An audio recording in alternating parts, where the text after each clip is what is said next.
Hello friends, అందరికీ నమస్కారం అండి. Welcome to my channel. చెలియా నాతో రా ఈ పార్ట్ చూసే ముందుగా ప్రీవియస్ పార్ట్స్ ఎవరైనా మిస్ చేసి ఉంటే ముందు అవి చూడండి ఫ్రెండ్స్. అలాగే ఫస్ట్ టైం నా ఛానల్ చూస్తున్న వాళ్ళు ప్లీజ్ లైక్ చేసి, షేర్ చేసి, సబ్స్క్రైబ్ చేసుకుని మీ సపోర్ట్ నాకు అందించండి. ఇంక లేట్ చేయకుండా ఈ రోజు ఎపిసోడ్లోకి వెళ్ళిపోదాం. తెలిసిన విషయమే కదా అక్క, అన్నయ్య ఇంట్లో ఏమీ తినడు, తాగడు. మరి అలాంటప్పుడు తనెందుకు వస్తాడు అంది రేష్మ. అతని గురించి తెలుసులే. మరి అతనితో పాటు వచ్చిందే ఒక ఎక్స్ట్రా లగేజ్, దాని పరిస్థితి ఏంటి అంటూ అడిగింది రితిక. తను కూడా రాలేదు. నన్ను ఇంటికి తీసుకువచ్చింది మీ అన్నయ్య. మీ అన్నయ్య తినకుండా నేను మాత్రం ఇంట్లో ఎలా తింటాను, నాకు వద్దు అని చెప్పింది. బాధగా చెప్పింది రేష్మ. ఆ మాట వినగానే రితిక పెదవులపై వంకర నవ్వు వచ్చింది. మంచిది, అలాగే పస్తు ఉండమని చెప్పు. మనకి వచ్చిన నష్టమేమీ లేదు. మనం తిందాం పదా అంటూ బయటికి వెళుతూ ఉంది రితిక. అప్పుడే ఆమెని తోసుకుంటూ బయటికి వచ్చి, పదండి పదండి, నాకు చాలా ఆకలిగా ఉంది అన్నాడు మధు. దానితో అతని వైపు కొంచెం సీరియస్గా చూస్తూ, మీరెక్కడికి? అక్కడ మీ బాస్ తినకుండా ఆకలితో ఉన్నాడంట. అలాంటప్పుడు అతని కింద పనిచేస్తున్న మీరు తింటే అంత బాగోదు కదా. కాబట్టి మూసుకుని గదిలోనే ఉండండి. నా పెళ్ళానికి రోగం అంటూ మీరు కారణం చెప్పినట్లు నా మొగుడికి ఆకలి లేదు అని నేను కూడా కారణం చెప్పి తినేసి వస్తాను అని అతని లోపలికి తోసి డోర్ వేసి బయటికి వెళ్ళిపోయింది రితిక. దానితో దేవుడా, ఎందుకయ్యా మాకీ మగ జన్మ ఇచ్చావు? ఆడవాళ్ళతో పడలేకపోతున్నాము. ముఖ్యంగా వాళ్ళు పెట్టింది తినలేక, పెట్టకపోతే తినకుండా ఉండలేక, అటూ ఇటూ ఎటూ సావలేక ఏడుస్తూ ఉన్నాము అని అంటూ ఏడుపు మొహం పెట్టుకుని తల పట్టుకుని అక్కడే కూర్చున్నాడు మధు. అరుణ్ అన్న మాటల్ని తలుచుకుంటూ గదిలోనే కూర్చుని ఉన్న మానస కళ్ళల్లో నీళ్లు అస్సలు ఆగడం లేదు. ఏదో చనువు కొద్దీ పిలిచాను అనుకో, అన్ని మాటలు అనాలా? అసలు తన దగ్గర నాకు అంత చనువు ఎవరిచ్చారు? తనే కదా ఇచ్చింది. నా విషయంలో తను ఎంత చనువైనా తీసుకోవచ్చు, ఏదైనా చేసేవచ్చు, ఎన్నైనా ఆర్డర్లు వేయవచ్చు. కానీ తన విషయంలో నేనేమీ చేయకూడదు, ఒక్క మాటకు కూడా అడగకూడదు, ఇలా చెయ్యని ఆర్డర్ వేయకూడదు. ఇదెక్కడ న్యాయం? తన విషయంలో కలగజేసుకోవడానికి నేను ఎవరు అని అడిగాడు. మరి నా విషయంలో ప్రతి దానిలో తను ఎందుకు కలగజేసుకుంటున్నాడు? నేను ఎవరో తనకి తెలియనప్పుడు తనెవరో నాకు తెలియనట్లేగా అని అనుకుంటూ అతన్ని తిట్టుకుంటూ ఉండిపోయింది ఆమె. గది నుండి బయటకు వచ్చిన రితిక ఎక్కడ ఉందా అని చూసిన మధుకి డైనింగ్ టేబుల్ ముందు కూర్చుని ప్రశాంతంగా భోజనం చేస్తూ సరదాగా తన తల్లిదండ్రులతో కబుర్లు చెప్తూ కనిపించింది ఆమె. అది చూసి, దుర్మార్గురాల, కట్టుకున్న మొగుడిని పస్తులు పెట్టి నువ్వు మాత్రం మెక్కుతున్నావా? మెక్కు, ఎంత కావాలో అంత మెక్కు. అది మెక్కిన తర్వాత నీకు అది ఎలా అరుగుతుందో నేను చూస్తాను అని తిట్టుకుంటూ అక్కడి నుంచి మెల్లిగా పై ఫ్లోర్కి వెళ్ళాడు మధు. అది యముడు ఉండే యమపురి అని, అక్కడికి వెళితే ప్రాణాల మీద ఆశలు వదిలేసుకోవచ్చు అని తెలిసినా కూడా ఈరోజు ఎందుకో కొంచెం ధైర్యం చేసి ఆ యమపురిలో అడుగుపెట్టి అరుణ్ ఉన్న గది డోర్ తీసుకుని లోపలికి వెళ్ళాడు మధు. ఇంకా బాల్కనీలోనే నిలబడి బయటికి చూస్తూ ఉన్న అరుణ్కి తన గదిలోకి ఎవరో వచ్చినట్లు అనిపించడంతో, ఒక్కసారి చెప్తే నీకు అర్థం కాదా? రావద్దు అంటే ఎందుకు పదే పదే వస్తున్నావు అని కోపంగా అరుస్తూ అటువైపు తిరిగి అక్కడ మధు ఉండడం కనిపించడంతో సైలెంట్ అయిపోయాడు అతను. అతను ఎందుకు అంత ఫైర్ అవుతున్నాడో ఎక్స్పెక్ట్ చేసిన మధు, ఆగిపోయారే సార్, తిట్టండి, మీ నోటికి వచ్చిన మాటలన్నీ అంటూ మీ ఇష్టం వచ్చినట్లు తిట్టండి. మీరు తిడితే పడడానికే కదా మాలాంటి సామాన్య మనుషులు ఉన్నది అంటూ అతని దగ్గరికి వెళ్ళాడు మధు. అసహనంగా అతని వైపు చూస్తూ, నువ్వెందుకొచ్చావు ఇక్కడికి అంటూ అడిగాడు అరుణ్. గత జ్ఞాపకాలలో నన్ను వదిలేసిన నా ప్రాణ స్నేహితుడిని కలుసుకోవడానికి వచ్చాను. అతనితో కాసేపు మాట్లాడదామని వచ్చాను. ఏ రాకూడదా అని మధు అంటూ ఉండగా, ఎక్స్క్యూజ్ మీ సార్ అని ఒక సర్వెంట్ వాయిస్ వినిపించింది. రా అని మధు చెప్పడంతో లోపలికి వచ్చిన ఆ సర్వెంట్ అక్కడే ఉన్న టేబుల్పై ఒక వైన్ బాటిల్ ఇంకా గ్లాసులు పెట్టి అక్కడి నుంచి వెళ్ళిపోయాడు. రా, కాసేపు డ్రింక్ చేస్తూ సరదాగా మాట్లాడుకుందాం అంటూ ఇన్వైట్ చేశాడు మధు. అతని వైపు చాలా కోపంగా చూశాడు అరుణ్. ఆ చూపులు అర్థం చేసుకుని, నువ్వంత ఆలోచించవలసిన అవసరం లేదు. ఇవేమీ ఈ ఇంట్లోవి కాదు. బయట నుంచి ఆర్డర్ చేసి తెప్పించాను. నాకు తెలుసు కదా, ఈ ఇంట్లోవి ఏవి కూడా నువ్వు ముట్టుకోవు అని. అలాంటప్పుడు అంత సాహసం నేనెలా చేస్తాను అంటూ అడిగాడు మధు. దానితో వెళ్ళి ఆ టేబుల్ ముందు ఉన్న చైర్లో కూర్చుంటూ, బ్రతకాలని ఆశగా లేదా ఏంటి? ఈరోజు కొంచెం ఎక్కువ చేస్తున్నావు అంటూ అడిగాడు అరుణ్. రితిక భోజనం చేయడానికి కిందికి వెళ్ళింది. తనని ఒక గంట సేపు మేనేజ్ చేస్తూ అక్కడే ఉంచమని రేష్మాకి చెప్పాను. సో ఇప్పుడప్పుడే తను పైకి రాదు. తను వచ్చే లోపల నేను వచ్చిన పని అయిపోవడం, గదిలోకి వెళ్ళిపోవడం జరిగిపోతుంది. కాబట్టి నా ప్రాణానికి వచ్చిన ప్రమాదం ఏమీ లేదు అంటూ చెప్పాడు మధు. ప్లాన్ బాగానే వేశావు, కానీ అది పొరపాటున మిస్ఫైర్ అయితే? తన గ్లాసులో వైన్ పోసుకుంటూ అడిగాడు అరుణ్. ఏముంది, ఒకప్పుడు నీకు ఇష్టం లేకుండా నీ చెల్లి పెళ్లి జరిగింది. నా చావుతో అయినా నీలో కొంచెం మార్పు వస్తే ఇప్పుడు నీ ఇష్టంతో తన రెండో పెళ్లి జరుగుతుంది, అంతే కదా. అతను వైన్ పోసిన గ్లాస్ తను తీసుకుంటూ అన్నాడు మధు. ఆ మాటతో సూటిగా అతని వైపు చూస్తూ, అంత సాహసం చేసి మరీ రావాల్సిన అవసరం ఏంటి అంటూ అడిగాడు అరుణ్. ఏముంది, నీతో వచ్చిన వాళ్ళని పట్టించుకోకుండా నువ్వు వదిలేశావు. తనే కావాలి అనుకుంటూ తనతో వచ్చిన వాళ్ళని పస్తులుంచుతూ తను వదిలేసింది. ఎంతైనా ఒకటే బ్లడ్ కదా. ఇద్దరికి సెంటిమెంటల్ లెవెల్స్ కొంచెం తక్కువే. అందుకే ఎలాగో మీరు తిండి పెట్టరు అని తెలిసిపోవడంతో ఆకలి భరించలేక కనీసం దీనితోనైనా కడుపు నింపుకుందామను ఇలా వచ్చాను. నాకు ఇదైనా ఉంది. పాపం మానసకి ఏదీ లేదు. అసలే ఆకలికి ఆగలేదు పిచ్చి పిల్ల. ఏం చేస్తుందో ఏంటో అన్నాడు మధు. ఆ మాట మనసుకి సూదిలా గుచ్చుకోవడంతో, అదేంటి, తన భోజనం చేయలేదా అంటూ అడిగాడు అరుణ్. ఎలా చేస్తుంది? తనని ఇంటికి తీసుకువచ్చిందే నువ్వు.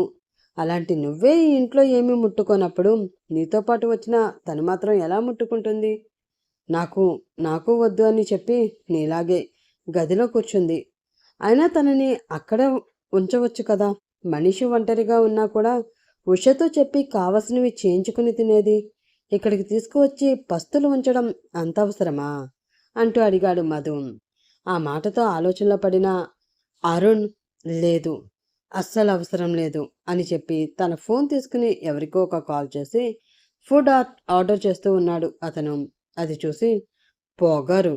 అతను స్థాపించిన ఆఫీస్కి సీఈఓ పోస్ట్లో కూర్చుని స్టాఫ్ మీద పెత్తనాలు చేయడం మాత్రం నచ్చుతుంది, కానీ అతను కట్టిన ఇంట్లో అతను పెట్టిన భోజనం తినడం మాత్రం నచ్చదు సార్ గారికి.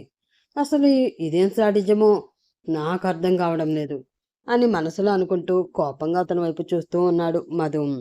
నా శాడిజం గురించి తర్వాత ఆలోచించవచ్చు. ముందు మీ ఆవిడ గారు గొంతు చించుకుని మరీ అక్కడ మీకోసమే అరుస్తున్నారు. ఇంకో 2 నిమిషాలు ఆలోచిస్తూ తమరు ఇక్కడే కూర్చుంటే ఆవిడ ఇక్కడికి వచ్చి భర్త నాట్యం ఆడుతుంది. ఆ నాట్యం చూసే అదృష్టం నాకొద్దు, కానీ బయలుదేరు అన్నాడు అరుణ్. ఆ మాటతో ఉలిక్కిపడిన మధు పరీక్ష పెట్టి వినగా, మధు మధు అంటూ కింద నుంచి కేకలు పెడుతున్న రితిక వాయిస్ వినిపించింది. ఓసిదినమ్మ, గంట వరకు పంపించవద్దు అంటే వెంటనే పంపించి ఇరికించేసింది కదా. అసలు మీ అన్నా చెల్లెల్ని నమ్ముకోవడం నాది బుద్ధి తక్కువ. నిలువున ముంచేసే రాక్షసి జాతికి చెందిన వాళ్ళు మీరు అంటూ వాళ్ళని తిడుతూ చేతిలో ఉన్న వైన్ గ్లాస్ అక్కడే పెట్టి అక్కడి నుంచి పరుగందుకున్నాడు మధు. అది చూసి చిన్నగా నవ్వుకుంటూ, వద్దురా, మంచి అమ్మాయిని చూసి పెళ్లి చేస్తాను, దానితో నీకెందుకు అని చిలక్కి చెప్పినట్లు చెప్పాను, విన్నావా?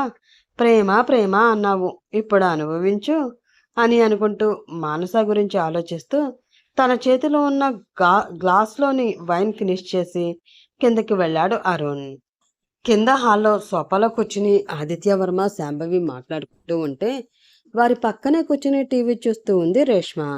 ఆమె పక్కనే కోపంగా రితిక కూర్చుని ఉంటే ఆమె ముందు కాళ్ళు నొప్పులు వచ్చేలాగా గుంజీలు తీస్తూ ఉన్నాడు మధు.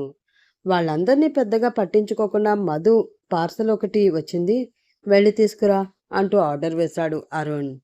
దాంతో తీస్తున్న గుంజీలు ఆపేసి బయటికి పరుగు తీశాడు మధు. అది చూసిన రితికకి మరింత మండిపోయింది.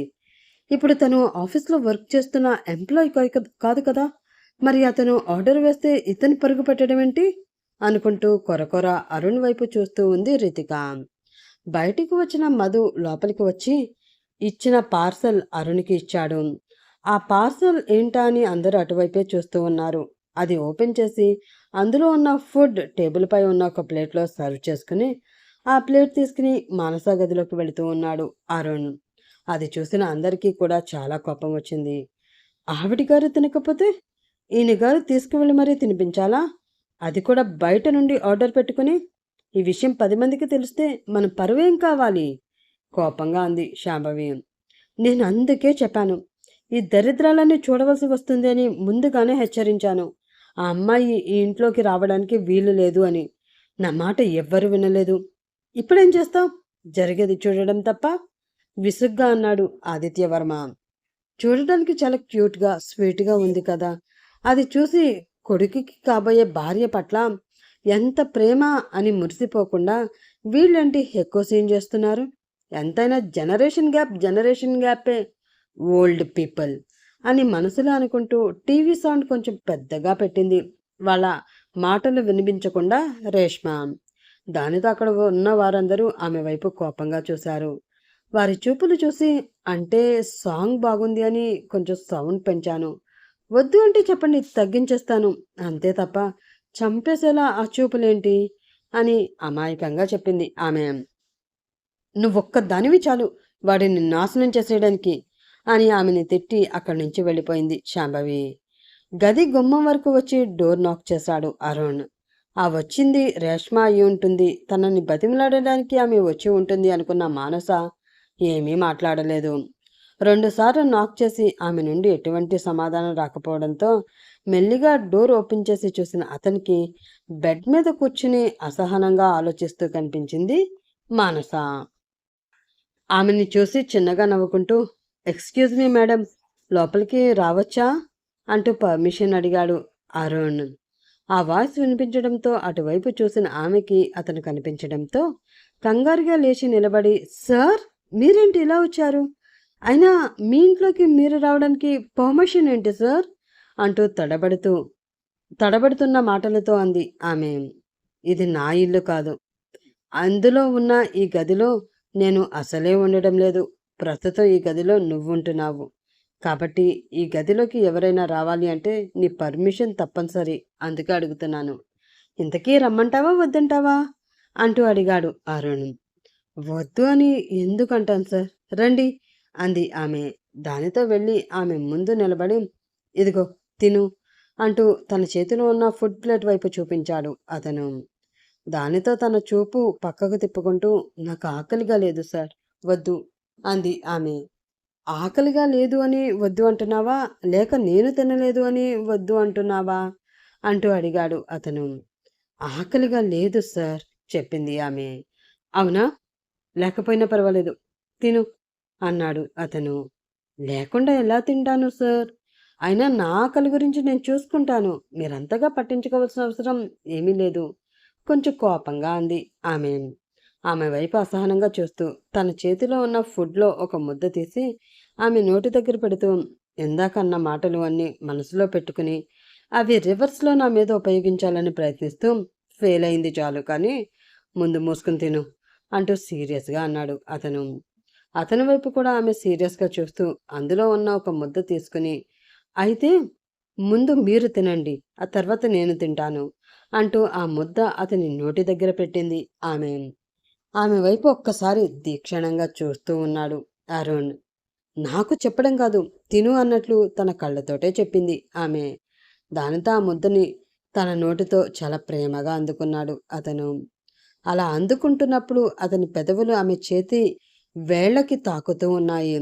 ఆ స్పర్శతో ఏదో తెలియని వింతైన పులకింత మనసులో కలుగుతూ ఉంటే కొంచెం అసౌకర్యంగా కదులుతూ ఉంది ఆమె. ఆ మార్పుని గమనిస్తూనే ఆమె పెట్టిన ముద్దని ఇష్టంగా తింటూ, ఒక ముద్దతో నా ఆకలి తీరదు, ఇంకా పెట్టే ఉద్దేశం నీకు లేదు అంటే చెప్పు, ఈ ఒక్క ముద్దతోటే సరిపెట్టేసుకుంటాను మరి అన్నాడు అరుణ్. ఆహా, అలా ఏమీ అవసరం లేదు, ప్లేట్లో ఫుడ్ ఉంది, పెట్టే ఓపిక నాకు ఉంది అంటూ మరొక ముద్ద తీసి అతనికి తినిపించింది ఆమె. అలా ఒకరి కళ్ళలోకి ఒకరు కళ్ళు పెట్టుకుని చూసుకుంటూ భోజనం తినిపించుకుంటూ ఉన్నారు వాళ్ళిద్దరూ. తలుపు దగ్గరికి వచ్చి లోపల జరుగుతున్న సంఘటన చూసి కోపంగా బుసలు కొడుతూ ఉంది రితిక. ఆమె భుజం మీద చిన్నగా తన గోరితో గీకుతూ, ప్రేమ, ప్రేమంటే అది, జంటంటే వాళ్ళు. చూడు, ఒకరు తినలేదని మరొకరు భోజనం మానేస్తే వాళ్ళు మానేశారని బయట నుండి ఆర్డర్ పెట్టి మరీ వాళ్ళకి ప్రేమగా భోజనం తినిపిస్తున్నారు మరొకరు. ఇలాంటి జంటని చూస్తూ ఉంటే అప్పుడప్పుడు కళ్ళలోంచి నీళ్లు వచ్చేస్తూ ఉన్నాయి. గుండెల్లోని ఆవేదన పొంగి పొరలిపోతుంది. నువ్వు ఉన్నావెందుకు? వారంలో పెళ్ళి అనగా ఆ పెళ్ళి అంటే నాకు ఇష్టం లేదు, నువ్వంటే ప్రేమ అని నేను ఎంత వద్దు అని చెప్తున్నా కూడా మా వాళ్ళని మీ వాళ్ళని ఎదిరించి మరీ మన పెళ్ళి జరిగేలా చేశావు. అయినా ఏం ప్రయోజనం? నీ మొగుడిని లేక నీ మొగుడినో లేక నీకు పర్సనల్ పియ్యానో కూడా నాకు అర్థమై చావడం లేదు. కనీసం కడుపుకి కూడు కూడా పెట్టకుండా మార్చేస్తున్నావు అన్నాడు అతను. దానితో తన చూపు అతని వైపు తిప్పి మళ్ళీ ఆ కాలు మీద ఒక తొక్కు తొక్కి అక్కడి నుంచి కోపంగా పైకి వెళ్ళిపోతూ ఉంది ఆమె. అసలే గాయమైన కాలు మీద మళ్ళీ తొక్కడంతో రాక్షసి అని తిట్టుకుంటూ కుంటుకుంటూ ఆమె వెనకే వెళుతున్నాడు మధు. అలా ఒకరి కళ్ళలోకి ఒకరు ప్రేమగా చూసుకుంటూ ఒకరికి ఒకరు తినిపించుకుంటున్నారు వాళ్ళిద్దరూ. అలా తినిపించుకునేటప్పుడు ఇద్దరి మనసులో చాలా ప్రశ్నలు మొదలయ్యాయి. తను నాకేమవుతుందని, ఎందుకు తను తినలేదు అంటే నా మనసు అంతగా బాధపడింది అని అతను ఆలోచించుకుంటూ ఉంటే, అతనికి తినిపించేంత చనువు మా మధ్యన ఎప్పుడు ఏర్పడింది? తన పక్కన ఉంటే నాకెందుకు ఇలాంటి ఫీలింగ్స్ కలుగుతున్నాయి అని ఆమె మనసులో అనుకుంటూ ఉంది. భోజనం చేయడం అయిపోవడంతో ప్లేట్లో చేయి కడుక్కుని ఆ ప్లేట్ పట్టుకుని బయటకు వెళుతూ ఉన్న అరుణ్ని చూసి ఒక్క నిమిషం అంటూ పిలిచింది ఆమె. దానితో వెనక్కి తిరిగి ఆమె వైపు చూసి ఏంటి అంటూ అడిగాడు అతను. అది అతిగా చనువు తీసుకుంటున్నాను అని తెలుసు. మన మధ్య ఏ సంబంధం లేకపోయినా మీ విషయంలో ఎక్కువగా కలగజేసుకుంటున్నాను అని కూడా తెలుసు. కానీ నాకున్న క్యూరియాసిటీ, మనసులో ఉన్న ప్రశ్నలకి సమాధానం తెలుసుకోలేకపోతే నన్ను మనశ్శాంతిగా ఉండనివ్వడం లేదు. మీరు తిడతారు, కోప్పడతారు, అరుస్తారు అని తెలిసినా కూడా అడుగుతున్నాను. ప్లీజ్ అవేమీ చెయ్యకుండా చెప్పాలి అనిపిస్తే నాకు నిజం చెప్తారా అంటూ అడిగింది ఆమె. ఆమెకు ఒక వియ్యుడు లుక్కిస్తూ, ఇలా ఏమీ చెయ్యొద్దు అంటూ నా ముందరి కాళ్ళకి బంధం వేస్తున్నావన్నమాట. సరే అడుగు, ఏంటి ఆ విషయం? ఇంట్లో వాళ్ళతో నేనెందుకు దూరంగా ఉంటున్నాను అనేనా అంటూ అడిగాడు అరుణ్. క్వశ్చన్ అడిగే అవకాశం కూడా ఇవ్వడు ఈ మహానుభావుడు అనుకుని, తెలుసు కదా మరి మళ్ళీ అడగడం ఎందుకు, ఆన్సర్ చెప్పొచ్చు కదా అంది ఆమె.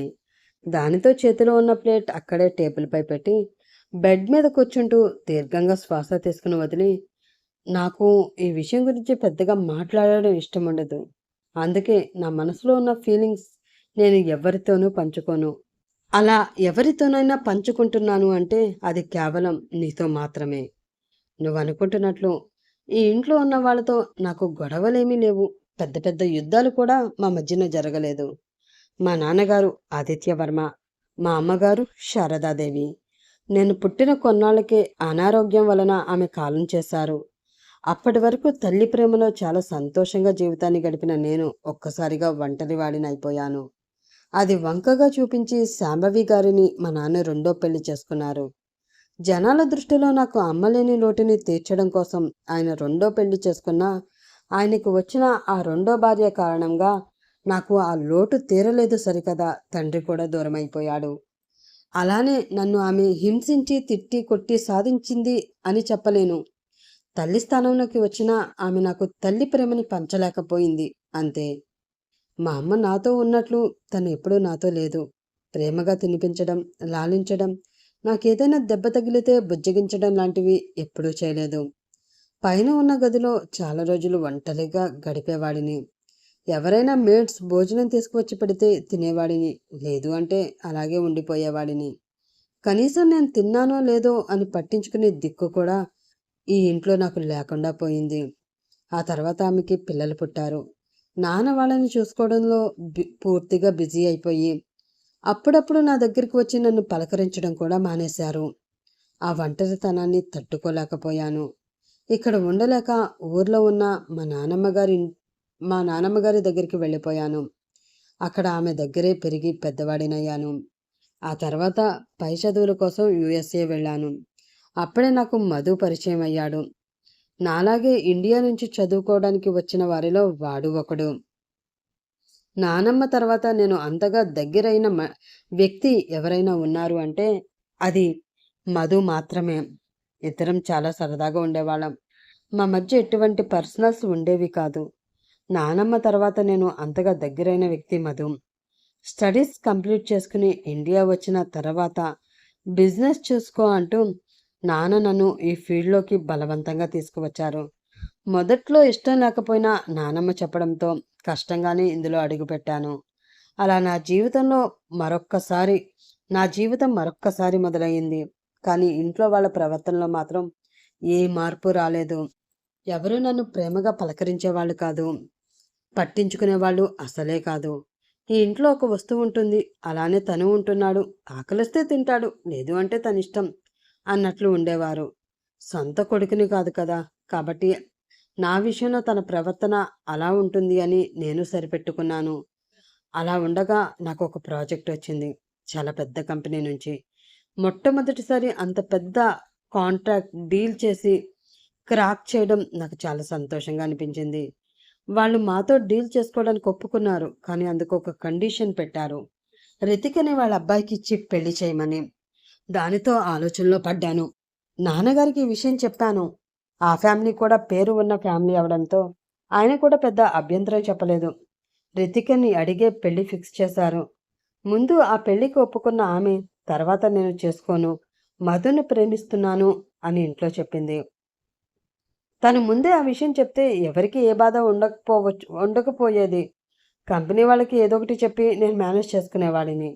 కానీ పెళ్ళి ఇంకా వారం రోజులు ఉంది అనగా తను అలా చెప్పడంతో నేను షాక్ అయ్యాను. ఇంట్లో ఉన్న వారందరూ తనకే సపోర్ట్ చేశారు. ఇష్టం లేని వ్యక్తిని పెళ్లి చేసుకో అంటే తను మాత్రం ఎలా చేసుకుంటుంది? తను చేసుకోదు. అయినా తను ఇష్టం లేకుండా ఈ సంబంధం కుదిర్చినందుకు తప్పు నాది అంటూ నన్నే నిందించారు. అటు ఆ పెళ్లి కొడుకు తరపు వాళ్ళు కూడా నన్ను చాలా మాటలన్నారు. డీల్ కూడా క్యాన్సిల్ చేసుకున్నారు. నేను అలా క్యాన్సిల్ అయిన డీల్ గురించి కూడా అంతగా ఆలోచించలేదు. ఈ ఇంట్లో నా మాటకి నాకు లేని విలువ గురించి ఆలోచించాను. ముఖ్యంగా మధు ఈ విషయం నాకు చెప్పకపోవడంతో చాలా బాధపడ్డాను. ఆ క్షణమే డిసైడ్ అయ్యాను, ఏది ఏమైనా సరే ఈ కుటుంబంతో నాకు ఏ సంబంధం ఉండకూడదు అని. అందుకే ఈ ఇంటి నుండి బయటకు వెళ్ళిపోయాను. వీళ్ళ గురించి పట్టించుకోవడం మానేశాను. మళ్ళీ నేను ఇక్కడికి తిరిగి రావడానికి కారణం నానమ్మ. ఆమె ఇక్కడికి వస్తున్నారని తెలిసి ఇష్టం లేకపోయినా సరే నేను ఇక్కడికి రావాల్సి వచ్చింది. ఇప్పుడు చెప్పు, నేను చేసిన దానిలో తప్పేముంది అంటూ అడిగాడు అరుణ్. అతను చెప్పిందంతా విన్న మానస అతని ప్రశ్నకి ఏం సమాధానం చెప్పలేకపోయింది. ఒక్కొక్కసారి అంతే, మన తప్పులు లేకపోయినా మనం శిక్ష అనుభవించవలసి వస్తుంది. మీరు కూడా అంతే సార్. వాళ్ళు మిమ్మల్ని ఏనాడూ పట్టించుకోలేదు కాబట్టి వాళ్ళని వదిలేసి దూరంగా వెళ్ళారు. అలాగే మీరు మాత్రమే కరెక్ట్ అని కూడా నేను చెప్పలేను. ఏమో, వాళ్ళ మనసులో ఉద్దేశాలు ఎలా ఉన్నాయో నాకు తెలియదు కదా. ఒకవైపు మాత్రమే వాదన విని మీరే కరెక్ట్ అనడం అది న్యాయం కాదు.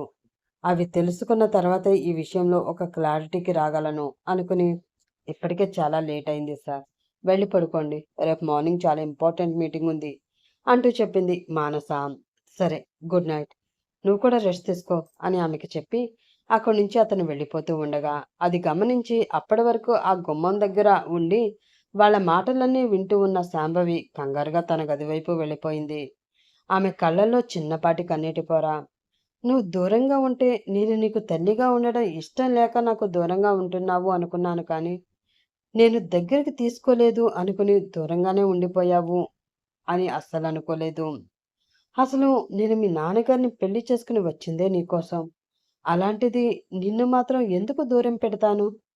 నువ్వు చాలా కోపంగా ఉండడం చూసి నేనంటే ఇష్టం లేక అంత కోపంగా ఉంటున్నావేమో అని అపార్థం చేసుకుని నిన్ను చేసిన నిర్లక్ష్యం వల్ల నువ్వు ఇంత బాధకి గురవుతావని అస్సలు అనుకోలేదు అని మనసులో అనుకుంటున్న ఆమెకి చాలా ఆవేదనగా అనిపించింది. అలా అతని గురించి ఆలోచిస్తూ ఉండిపోయింది ఆమె. నెక్స్ట్ డే మార్నింగ్ హడావిడిగా రెడీ అవుతున్న మానస దగ్గరికి వచ్చి, ఏ మానస, నానమ్మ వచ్చారు రా అంటూ పిలిచింది రేష్మ. మీ నానమ్మ వస్తే బయటకు వచ్చి నేనేం చేయాలి? పైగా బయట ఉన్న జనం నేను వస్తే నన్ను ఎప్పుడు చంపేద్దామా అని చూస్తూ ఉంటారు. ఆ చూపులు భరించడం నా వల్ల కాదు తల్లి. కానీ నువ్వెళ్ళు అని మానస చెప్పడంతో, అలా అంటావేంటే? ఇంటికి కాబోయే కోడలిగా ముందు నానమ్మకి కనిపించవలసింది నువ్వే కదా! చిలిపిగా ఆమె వైపు చూస్తూ అడిగింది రేష్మ. దానితో కొంచెం కోపంగా ఆమె వైపు చూస్తూ, ఇంటికి కాబోయే కోడలేంటి? పిచ్చి పిచ్చిగా ఉందా? అంటూ అడిగింది మానస. అబచ్చా! ఏమీ తెలియనట్లు నటించకమ్మా. నీకు అన్నయ్యకి మధ్య ఏం జరుగుతుందో నాకంతా తెలుసులే. ఆమె భుజాన్ని తన భుజంతో తాకిస్తూ అంది రేష్మ. నీ బొంద తెలియాలి. ఓవర్‌గా థింక్ చేయకు. ఉన్న ఆ కాస్త బ్రెయిన్ కూడా దొబ్బుద్ది. మీ అన్నయ్యకి నాకు మధ్య బాస్ అండ్ ఎంప్లాయీ రిలేషన్ తప్ప నువ్వనుకుంటున్న చెత్త రిలేషన్ ఏమీ లేదు అంది మానస. ఆహా! ఏ సంబంధం లేకుండానే మా అన్నయ్య నిన్ను తీసుకువచ్చి తన ఇంట్లో పెట్టుకున్నాడా? నువ్వు తినకపోతే పైనుంచి కింద వరకు దిగివచ్చి మరి నీకు గోరుముద్దలు ప్రేమగా తినిపించాడా? అసలు ఏ సంబంధం లేకపోతే వాడు కోపంలో ఏదో ఒక మాట అంటే తిరిగి 2 మాటలనే ధైర్యం ఉన్న నువ్వు అలా ఏమీ అనకుండా మౌనంగా ఏడుస్తూ కిందకి వచ్చేసి అలిగి కూర్చున్నావా? అంటూ అడిగింది రేష్మ. దానితో ఆమె వైపు విసుగ్గా చూస్తూ, వాటి గురించి నాకు తెలీదు కానీ నిన్ను ఇలా చూస్తూ ఉంటే ఒకటి అనిపిస్తుంది. చెప్పనా? అంది మానస. హా చెప్పు. మనసులో ఏదనిపించినా కూడా చెప్పకుండా నువ్వు ఆగలేవు కదా! చెప్పు చెప్పు అంది ఆమె. ఆమెని పైనుంచి కింద వరకు ఒక చూపు చూసి, నీకు ఒంటి తిమ్మిరి బాగా ఎక్కువైపోయింది.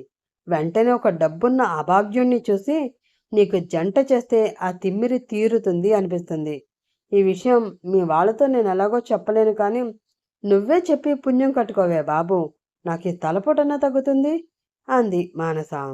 ఆ మాటతో కోపం రావడంతో ఆమె వైపు చాలా సీరియస్‌గా చూస్తూ, అలాగే ముందు మా అన్నయ్యతో నీ పెళ్లి చేసి తర్వాత నా పెళ్లి గురించి ఆలోచిస్తాలే.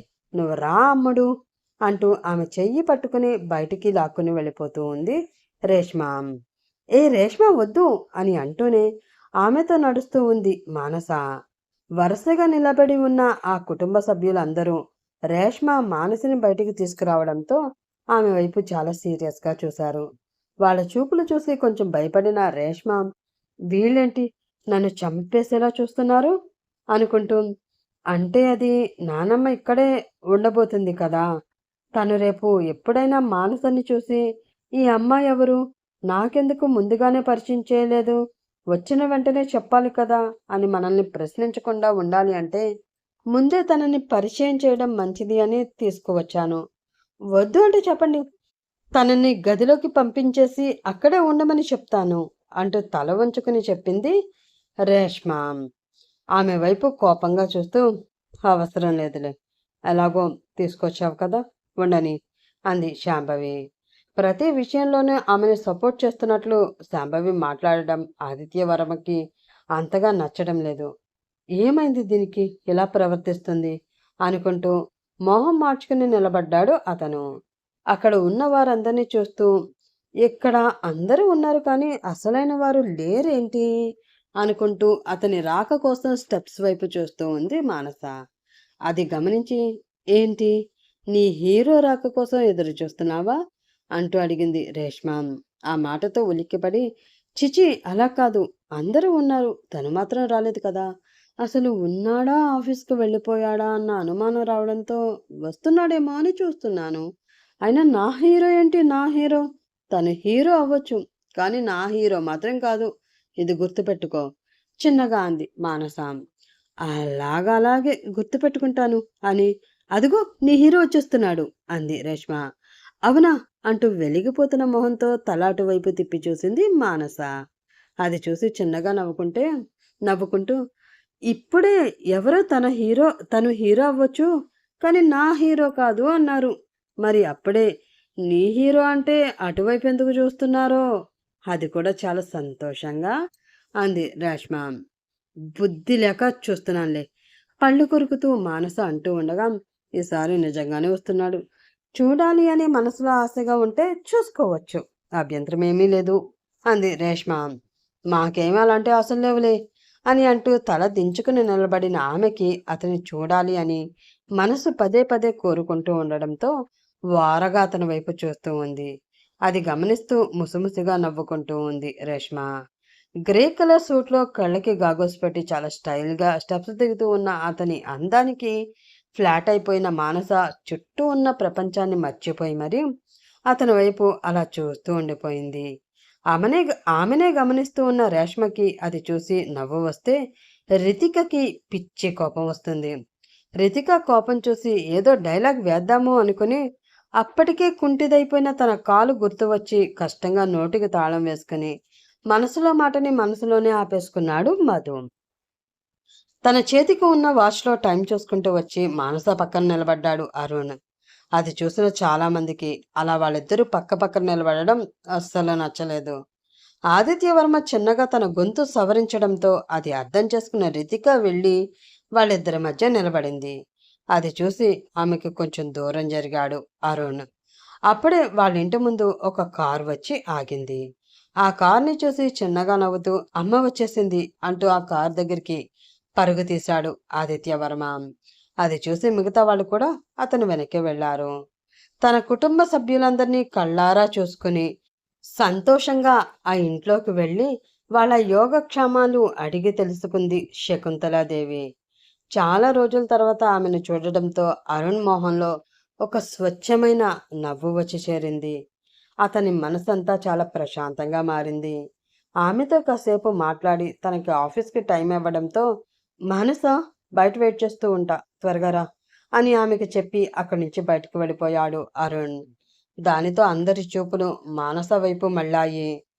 ఆ చూపులని భరించడం కష్టంగా ఉండడంతో దుర్మార్గుడా, అలా అందరి ముందు రమ్మని చెప్పి వెళ్ళిపోతే ఏంటి అర్థం? ఇప్పుడు నువ్వు పిలిచినట్లు నీతో వస్తే వీళ్ళు నన్ను ఇక్కడే చంపి పాతర వేసేసేటట్లు ఉన్నారు. అలా అని రాకపోతే నువ్వు చంపేస్తావు.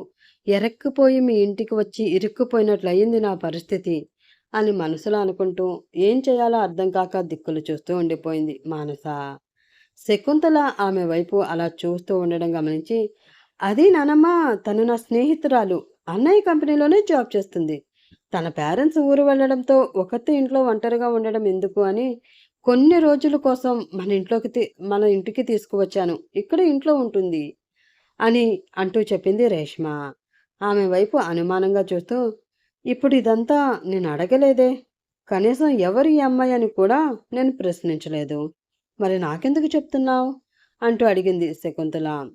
బుద్ధి తక్కువై చెప్తున్నాను అనుకుంటూ, అంటే మన ఇంట్లో కొత్తగా కనిపిస్తున్న ఈ అమ్మాయి ఎవరు అన్న అనుమానం నీకు వచ్చి ఉంటుంది కదా, అది క్లారిఫై చేద్దామని చెప్పాను అంది ఆమె. నాకు ఇంతకు ముందు అనుమానం రాలేదే, కానీ నువ్వు ఇలా తడబడుతున్న మాటలతో ఏదో పట్టిన పట్టిన పాఠం అప్పచెప్తున్నట్లు చెప్తూ ఉంటే గట్టి అనుమానం వస్తుంది.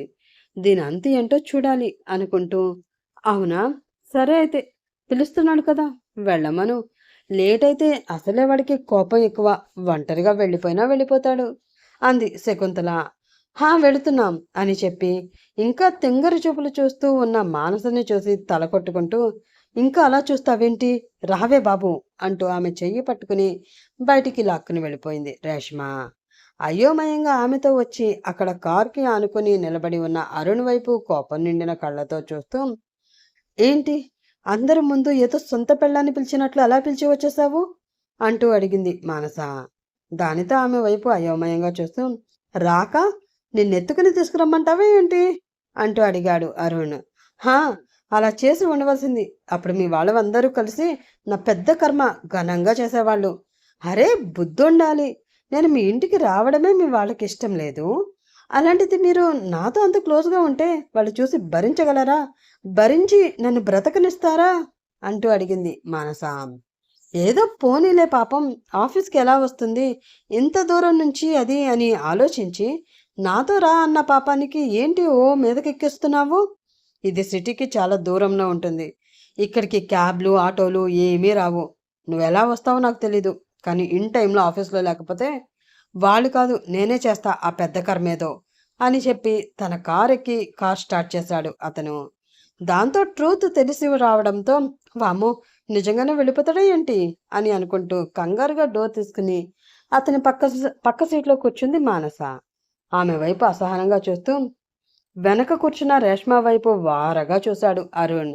దానితో తల వంచుకుని అంటే నానమ్మ ఇంట్లోనే ఉంది. తనతో ముగ్గురం కలిసి ఆఫీస్కి వెళుతున్నాము అని చెప్పాను. ఇప్పుడు మీరు విడిగా వెళితే తనకి అనుమానం వస్తుంది. అందుకే మీ పర్మిషన్ లేకుండా మీ కార్ ఎక్కాను. ఇష్టం లేదు అంటే దిగిపోతాను అంటూ చెప్పింది రేష్మ. భారంగా శ్వాస తీసుకుని వదులుతూ ఆ కార్ ముందుకు పోనిచ్చాడు అరుణ్. మొట్టమొదటిసారి తన అన్నయ్య కారులో తన అన్నయ్యతో కలిసి ప్రయాణం చేయడం రేష్మకి చాలా ఆనందంగా అనిపించింది. ఆ అవకాశం ఇచ్చిన మానసకి మనసులోనే థ్యాంక్స్ చెప్పుకుంటూ ప్రశాంతంగా ఫీల్ అయింది ఆమె. తన ముందు నిలబడిన మధు వైపు కోపంగా చూస్తూ చెప్తుంటే అర్థం కావడం లేదా? మీటింగ్ ఉంది, అర్జెంటుగా మనం వెళ్ళాలి అన్నాడు అరుణ్. నాకు కుదరదు, మీరు వెళ్ళండి సార్ అంటూ చెప్పాడు మధు. తన కోపాన్ని కష్టంగా కంట్రోల్ చేసుకుంటూ నేను ఒక్కడనే వెళ్ళడం ఏంటి అంటూ అరిచాడు అరుణ్. అతని వైపు అసహనంగా చూస్తూ పోనీ మీ పక్కన రావడానికి ఎవరినైనా సెట్ చేయమంటారా? జంటగా వెళ్ళి వస్తారా అంటూ అడిగాడు మధు. పళ్ళు కొరుకుతూ మధు అంటూ గట్టిగా అరిచాడు అరుణ్. ఏంటి సార్ మధు మధు మధు?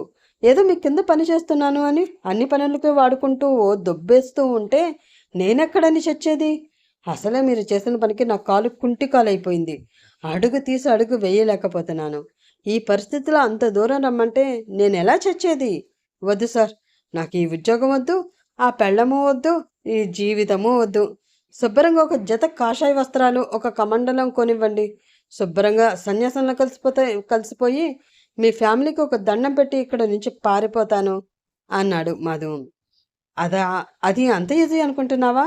నిన్నంత సులువుగా వదిలేస్తాను అని ఎలా అనుకుంటున్నావు?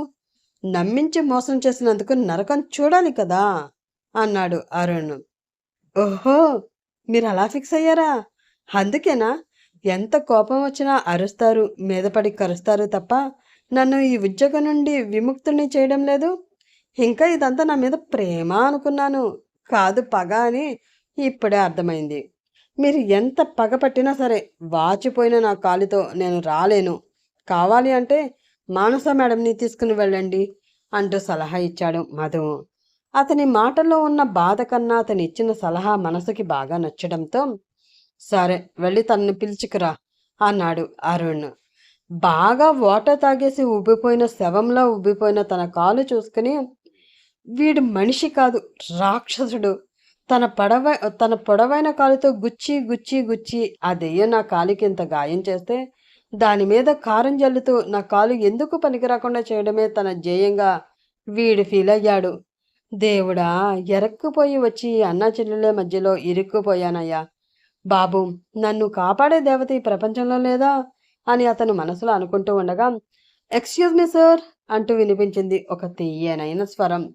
దేవత అనగానే ప్రత్యక్షమైంది. ఎవరు తను అని అనుకుంటూ అటువైపు చూసిన అతనికి మానస కనిపించింది. ఆమెను చూడగానే అతని పెదవులపై నవ్వు రావడంతో నిజమే, వీళ్ళిద్దరి తిక్క కుదర్చాలి అంటే నువ్వు వీళ్ళ జీవితంలోకి రావాల్సిందే అని మధు మనసులో అనుకుంటూ ఉండగా మనం మీటింగ్కి వెళుతున్నాం, దానికి సంబంధించిన ఫైల్ తీసుకుని త్వరగా బయలుదేరు అన్నాడు అరుణ్. దాంతో అతను చెప్పిన ఫైల్ తీసుకుని అతను వెనక నడిచింది మానస. ఈ కంగారులో అతను తన ఫోన్ టేబుల్పై పెట్టి మర్చిపోయాడు. ఆ విషయం మానస కూడా గమనించలేదు. అలా కొంచెం దూరం వెళ్ళాక వాళ్ళ కార్ సడన్గా ఆగిపోయింది. అది చూసి ఏమైంది సార్ అంటూ అడిగింది మానస. ఏమో సడన్గా ఆగిపోయింది అంటూ కార్ దిగి చెక్ చేసిన అతనికి అది ఇప్పుడప్పుడే కదిలే పరిస్థితుల్లో లేదు అని అర్థమవడంతో మధుకు ఫోన్ చేసి మరో కారు పంపించమందామో అనుకుని తన ఫోన్ కోసం చూస్తున్నాడు. కానీ అక్కడ అతను ఫోన్ కూడా కనిపించలేదు. ఓ షిట్, ఫోన్ ఆఫీస్లో మర్చిపోయినట్లున్నాను. సరే ఒకసారి నీ ఫోన్ ఇవ్వు, మధుకి ఫోన్ చేస్తాను అన్నాడు అతను. దానితో తన ఫోన్ తీసి అతనికి ఇస్తూ ఫోన్ ఇస్తాను కానీ సార్ ఇందులోంచి మధు సార్కి కాల్ చేయలేరు సార్ అంటూ చెప్పింది మానస. ఏ నెంబర్ లేదా అంటూ అడిగాడు అతను. బ్యాలెన్స్ లేదు చెప్పింది ఆమె. ఆమె వైపు కోపంగా చూస్తూ బ్యాలెన్స్ లేకపోవడం ఏంటి, వేయించుకోవాలి కదా అన్నాడు అతను. అవసరం లేదు అనిపించింది, అందుకే వేయించుకోలేదు అంది ఆమె.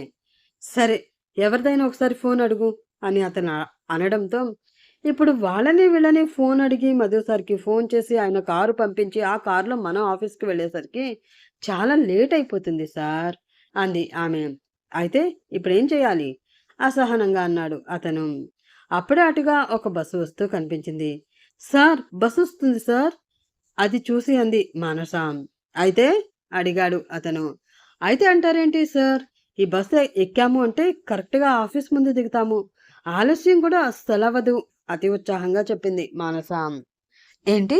నేను ఈ బస్సు ఎక్కాలా? అసహనంగా అన్నాడు అతను. అబ్బో! అన్నట్లు అతని వైపు ఒక చూపు చూసి, గవర్నమెంట్ వాళ్ళు చాలా కష్టపడి నడుపుతున్న బస్సులు సార్. మీలాంటి కోటీశ్వర్లు అందరూ అస్తమానం కారులోనే కదా తిరుగుతారు. అప్పుడప్పుడు ఇలాంటి బస్సులు ఎక్కి సామాన్య ప్రజలు పడుతున్న కష్టాలేంటో ఒక్కసారి తెలుసుకోండి. జీవితంలో పనికి వస్తుంది అంది ఆమె. ఆ మాటతో ఆమె వైపు సీరియస్‌గా చూస్తూ ఉన్నాడు అరుణ్. అప్పుడే అతని ముందు ఒక కారు వచ్చి ఆగింది. దానితో ఇద్దరి చూపులు అటువైపు మళ్ళగా ఆ కారు నుండి దిగిన డ్రైవర్ సార్ మేడం మీకు ఈ కారు ఇమ్మన్నారు అంటూ చెప్పాడు. మేడమా? ఎవరా మేడం? అంటూ సీరియస్‌గా అడిగాడు అరుణ్. రితిక మేడం సార్ అంటూ రోడ్డుకి అవతల వైపు నిలబడి వాళ్ళ వైపే చూస్తూ ఉన్న రితిక వైపు చూపించి చెప్పాడు ఆ డ్రైవర్. దాంతో అటువైపు చూసిన అతనికి రోడ్డు పక్కన నిలబడి ఉన్న ఆమె కనిపించింది. ఆమెను చూసి అన్నగారి కష్టం తెలుసుకుని కారు పంపించిన చెల్లెలు గారు. దీని వెనక ఉన్న అర్థమేమిటి?